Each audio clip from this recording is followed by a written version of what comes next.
So I just got done giving a talk to a marketing group. Hopefully you got a chance to see it. If not, go on YouTube and see it. And what the talk was is basically it's an exercise that I put athletes through. And what it does is it puts athletes in these different, more challenging situations. It gives them the experience of trying to stand under control. We call it conscious breathing. I like the analogy of being a thermostat, not a thermometer. So that way we're constantly staying in touch with our emotions, using our breathing, staying under control, because we all know in life and especially in performance that it's really important to stay under control. Now, staying under control does not mean feeling good. But my mentor Ken Ravizza says, I'm not so shitty that I got to feel good to perform well. The reality is that I can perform well under any and all conditions, but my focus has got to be greater than everything else. My focus has got to be greater than my fear, greater than my feelings, and what I need to focus on is being where I need to be, when I need to be there, doing what I need to do, when I need to do it. So hopefully you get a chance to look at the exercise that I put this marketing group through.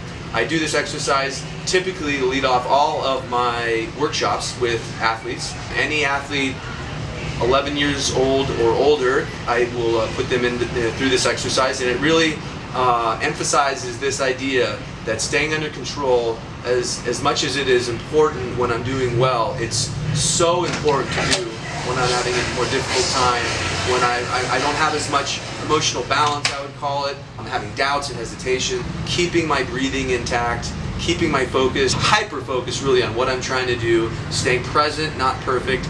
That is really the most important thing about competing. And really, it's important in life too. I mean, think about all the challenges in life. Think about parenting, thinking about being a business owner, or just being in a job and having the challenges in a profession, and finding a way to stay under control no matter what happens.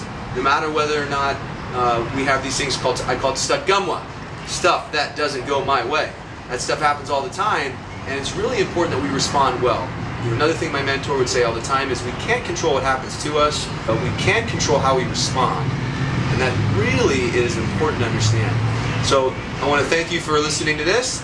Thank you for watching. Hopefully you get a chance to go see my video on YouTube. I have many other videos on YouTube as well. I have a video on parenting and how to stay connected to a child, especially through those difficult teenage years. I have a couple videos of me working with athletes. I have a video from a conference talking about addiction. My Instagram name is authenticity_n_performance, and that really is what I'm about. I'm about being authentic, staying connected to yourself, and performing well in sports and in life. And I think to do that, the most important thing is to maintain a productive connection with yourself, which really means going beyond how I feel, beyond the thoughts in my mind, and getting at this core of myself, which is really resilience. Being resilient. Resilient means to withstand or to recover quickly, and being able to stay in touch with that part of myself, especially when I'm going through the most challenging and difficult times in my life. Hopefully the tools that I present give you some insight into how you can do that for yourself. So thank you very much, and I really appreciate you listening.